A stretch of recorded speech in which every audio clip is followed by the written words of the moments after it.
والوقار بلا كبر، وأن تحب له ما تحب لنفسك من الخير، وأن تكره له ما تكرهه لنفسك من الشر، وأن تنزله منزلة نفسك في الاهتمام بأموره، السعي في مصالحه وقضاء حوائجه والسرور بمسره والاهتمام بمجاله، وترك الافتخار بالجاه والغنى، فإن ذلك مجيب للسقوط من عيون الناس.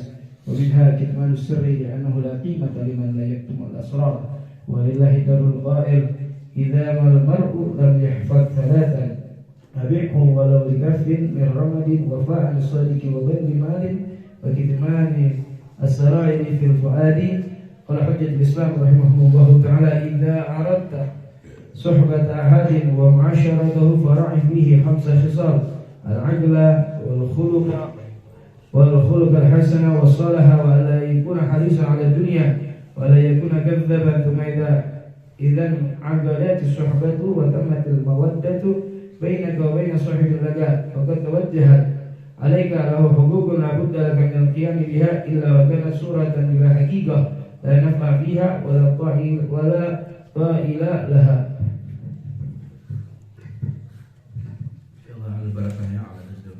Bismillahirrahmanirrahim. Adabul muasyarah was suhbah, adab kita di dalam bergaul dan adab kita di dalam bersahabat. Bagaimana kita saat bergaul dengan orang. Bergaul berbeda dengan sahabat. Bergaul itu tidak bercengkrama secara erat.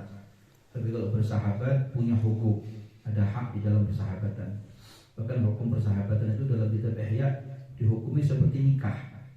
Bahkan ketika kita kemudian ada aqidul ukhuwah gitu, ya, akhainaka nafsi ma'ak bikadza hukum.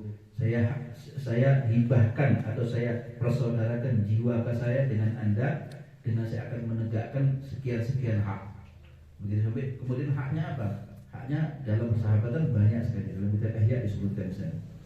Adabul muasyarah wa suhbah katsiratun. Adab-adabnya dalam kita bergaul dan bersahabat itu banyak sekali. Minha talaqatul wajh. Di antaranya adalah kita dianjurkan untuk menampilkan wajah yang berseri-seri. Kepada sahabat itu berseri-seri, menyapa, lalu kemudian bertegur sapa, lalu kemudian dengan senyuman. Rasulullah itu kan kalau menghadapi siapa saja dengan senyum. Sayyidun dihkuhut tabassumu wal masyul huwaina wa nawmuhul ighfa'u, ma siwa khulqihin nasimu wala ghairu muhayyahu rawdatul bana rahmatul kulluhu wa hazmun wa azmun wa waqarun wa ismatun wa haya'u Wajidul qawli wal fi'ali karimul khalqi wal khulqi muqsitun mi'fa'u. Rasulullah itu talaqatul wajh. Sama siapa saja beliau senyum. Rasulullah senyum sama siapapun. Kalau sudah diajak senyum sama Rasulullah itu Masya Allah nikmat luar biasa. Talaqatul wajh. Kepada anak yang begitu, kepada istri begitu, kepada sahabat. Wal isra' ila hadithil ashir. Lalu mendengarkan secara seksama, memperhatikan apa yang menjadi perbincangan keluarga kita atau sanak kerabat kita atau teman kita. Disimak dengan baik. Atau ada orang bicara disimak gitu. Ya Allah bagus gitu ya. Seperti ikhwanana di Temboro itu kalau ada orang berbicara sesuatu yang bagus begitu disimak sama mereka itu. Walaupun mereka itu tahu disimak begitu. Saya punya guru Al-Habib Umar itu kalau ada orang berbicara itu disimak begitu. Ajib subhanallah, ajib.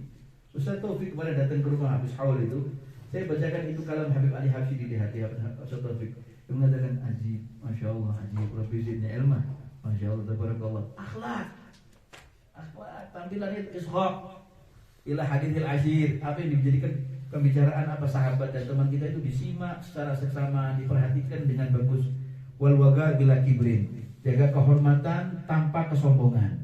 Jangan duduk ke diri ada di atas, jangan. Kita siapapun jangan ada di atas. Orang kalau sudah ada di atas, makanya orang-orang kalau sudah kita bikin panggung ada di atas itu, turun ke bawah itu, kemudian disapa sama setiap orang itu kadang-kadang kita nolak. Jabat tangannya, ambil tangannya. Kita mau anaknya siapapun, anaknya kiai, anaknya bangsawan, anaknya sayyid, anaknya siapapun, tetap kita adalah manusia hamba Allah Ta'ala yang belum tentu makamnya kita ada di atasnya dia. Barangkali mungkin mereka. Al-Habib Ahmad bin Zain Al-Habasyi, sahib kitab Ar-Risalatul Jami'ah, itu kalau kemudian dia datang satu majelis sama murid-muridnya diarahkan ke bab yang lain. Kata Imam Ahmad mengatakan, kenapa kok saya dia jalankan ke jalan sini? yang sana banyak manusianya. Kalau nanti antum jalan sana, nanti diserobot tangannya, disalaman sama banyak orang. Kata Imam Jalil, saya ke sana. Kenapa? Barangkali salah seorang di antara mereka ada yang namanya Sayyidina Khadir alaihissalam, wali minal awliya, saleh minas salihin, minas sulah. Barangkali saya bertemu dengan mereka, saya jabat tangannya, saya dapat berkahnya dari mereka. Boleh mereka dikatakan mereka anak santri, atau mungkin mereka adalah wujudnya orang awam, orang pasar, tapi mereka adalah orang yang berkelas di mata Allah, punya kedudukan di mata Allah Subhanahu wa taala. Wagar bila kita jaga kehormatan tapi tidak sombong. Imam Al-Habib Abdullah Al-Haddad itu ceritakan sama Habib Umar. Dulu ada seorang anak itu mungkin kurang, karena kurang pengetahuannya, kurang mungkin dalam masalah daya tangkap dalam ilmunya. Sama abahnya diperintahkan, nah ini ada pisau, tolong pisau ini asahkan besok hari raya Idul Adha. Pisau ini tolong diasahkan kepada tukang pisau di pasar. Haddad di pasar. Haddad itu tukang mengasah pisau, pandai besi. Lalu kemudian anak ini mengatakan dalam benaknya, yang saya tahu Haddad itu Abdullah Haddad, sahabat Imam Al-Habib Abdullah bin Alwi Al-Haddad. Maka anaknya kemudian datang sampai ke Hawi Imam Haddad, ketuk pintunya, Assalamualaikum ya Haddad, ya Haddad. Waalaikumsalam. Imam Haddad yang buka pintunya, Salibik ya waladi, ada apa? Disuruh sama abah ngasah pisau.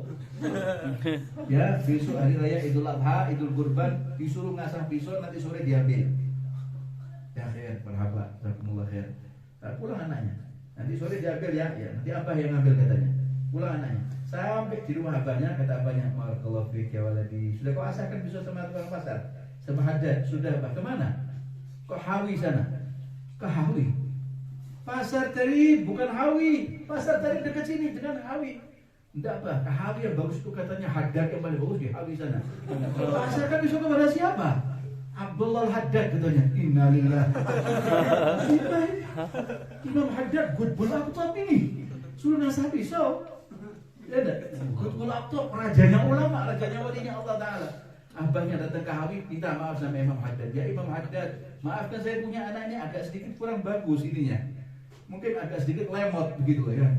Maafkan saya punya anak begini, kata Imam Haddad. Tidak apa-apa, saya yang ngasahkan pisau, saya suruhan orang, sore katanya suruh ngambil, nanti saya serahkan sama kamu. Wagar bila kita. Ya, jaga kehormatan, tapi tidak sombong sama sekali. Hebat. Ini orang kayak beginilah yang dikatakan adalah orang yang dicintai oleh Allah. Wa antuhibba lahu ma tuhibbu li nafsika minal khair.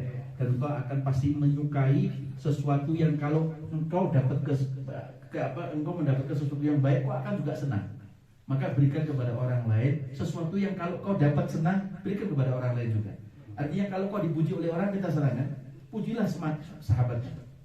Kalau kau dicaci oleh orang itu, kau akan benci, jangan mencaci sahabatnya. Apa yang kau rasa itu kau suka, berikan juga kepada yang lain. Apa yang kau rasa kau tidak suka, jangan kau berikan kepada orang lain. Hadiah kau mendapatkan dari sahabatmu, hadiah itu, maka kalau kau punya uang, kau punya rezeki, hadiahkan sesuatu kepada sahabatmu atau sanak kerabatmu. Wa antu nazilahu manzilatan nafsi fil ihtimam bi umurihi. Posisikan kamu ketika kau bersama dengan sahabatmu seperti khaddam, seperti khadim, seperti pelayan. Apa yang menjadi kebutuhannya penuhi. Seperti itu. Bahkan jarang dari ulama-ulama zaman dahulu itu sampai menata sandalnya anak muridnya sendiri. Menata sandalnya anak muridnya sendiri. Sampai diceritakan Al-Habib Ali bin Muhammad Al-Habsyi itu pada satu kali waktu dia itu lihat ada beberapa orang di bawah rumahnya Habib Ali Habsyi Habib Mulid itu, orang mencecerkan yang namanya beling. Pecahan kaca itu diguyurkan begitu, diumur-umur begitu, kemudian dicecerkan seperti itu. Mereka punya asumsi mengatakan bahwa kalau nanti Ali Habsyi itu keluar ke Masjid Ar-Riyadh di kota Siwon, pasti akan terkena kakinya dengan pecahan-pecahan beling. Biar tertusuk kakinya berdarah. Kalau sudah berdarah kita bersyukur kepada Allah. Orang nggak suka dengan beliau. Dilihat sama Habib Ali Habsyi, ya Allah ini orang mau apa? Turun Habib Ali Habsyi pakai kerudung tailasan begitu, ditanya, kalian lagi ngerjain apa?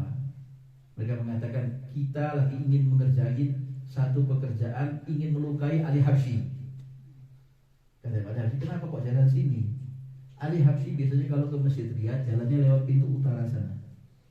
Oh begitu ya. Lah bagaimana nih? Pecahan kaca sudah kami tebar di sini. Saya bantu sekali. Dibatu dipecahkan belingan-belingan kaca itu supaya orang-orang ini nggak dosa karena beliau sendiri yang pecahkan, mengajarkan belingan kaca tersebut. Maka kemudian akhirnya pada waktu subuh fajar itu, padahal dia rupanya lupa sarung yang dipakai tadi malam ketika membantu anak-anak itu, pemuda-pemuda itu nggak dicopot sama Habib Ali, nggak diganti sarungnya. Maka para pemuda itu lagi mengintip begitu, mengintai dari belakang temboknya, dilihatnya, maka orang Habib itu kemudian turun dengan pakai sarung yang sama seperti yang dipakai sama Habib Ali ketika waktu malam itu. Maka para pemuda mengatakan, kalian tahu enggak, tadi malam kan orang ini juga yang juga membantu kita mencacarkan daripada belingan kaca, pecahan-pecahan kaca ini. Ayo kita jemput orang ini siapa? Dijemput sama mereka. Kalian Anda ini siapa? Anak Ali Habsyi yang bantu kalian dari malam pecahkan kaca. Kok sampai seperti itu ya Habib? Supaya kalian enggak dosa. Subhanallah, Allah Ta'ala tetap jaga kalian, insya Allah tidak apa-apa. Yang penting jangan Anda benci. Kalau memang ini Anda suka, ya ini lakukan apa yang Anda inginkan. Subhanallah, Habib Hasan bin Abdullah Syadri ketika jalan di Jakarta bersama dengan Ali Rahman bin Syekh Al-Aqtas, muridnya. Ketika jalan begitu ada pemuda-pemuda tengah memetik gitarnya dengan tertawa terbahak. Habib Rahman mengatakan, hei pemuda, yang saya tuntut ini wali minal aulia. Ini adalah putranya seorang imam besar, Al-Habib Abdullah bin Umar Asy-Syadili, Al-Habib Hasan bin Allah Syadili. Maka kalian diam, gak boleh seperti ini, tertawa terbahak-bahak. Kata Habib Hasan, biarkan gak apa-apa. Biarkan tertawa mereka gak apa-apa. Saya akan berdoa kepada Allah. Suruh ngamini doa saya. Ya amini doanya. Apa? Allahumma kama farrahtahu fid dunya fafarrihhum fil akhirah. Ya Allah, sebagaimana kau bahagiakan mereka di dunia, bahagiakan mereka nanti di akhirat. Nangis para pemuda itu dengar doanya Habib Hasan bin Abdullah Syadili dan menjadi muridnya Habib Hasan. Taubat kepada Habib Hasan. Akhlak Habib Hasan. Akhlak para ulama kita ini, akhlak para habaib kita, para masyayikh kita, kiai-kiai kita. Maka itu ikhwan yang dimuliakan oleh Allah Ta'ala, sampai seperti itu. Wa antu nanzilahu manzilata nafsik fi ihtimami bi umurihi wa sa'i fi masalihihi. Semoga Allah Ta'ala mudah-mudahan memberikan kebahagiaan kepada kita, menghilangkan segala kegundahan dan kegelisahan dari hati kita, dan menjadikan keberkahan dari pertemuan kita di malam di hari ini. InsyaAllah pertemuan yang mendatangkan rahmatnya Allah, mendatangkan selimut pengampunan dari Allah Subhanahu Wa Ta'ala. Sebagaimana kita dikumpulkan oleh Allah Ta'ala di musalla ini, kelak kita berharap agar Allah Ta'ala mengumpulkan kita fi a'lal firdaus bersama dengan Sayyidina Muhammad, bersama dengan habaib, bersama dengan zuriyah Nabi Muhammad, ashab Sayyidina Muhammad, para tabi'in dan para aulia serta orang yang saleh. Dan Allah jadikan putra-putri kita insyaallah dan zuriyah kita syuhada, mujabah, atqiya, ulama ya rabbal alamin. Sallallahu ala sayyidina Muhammad wa ala alihi wa sahbihi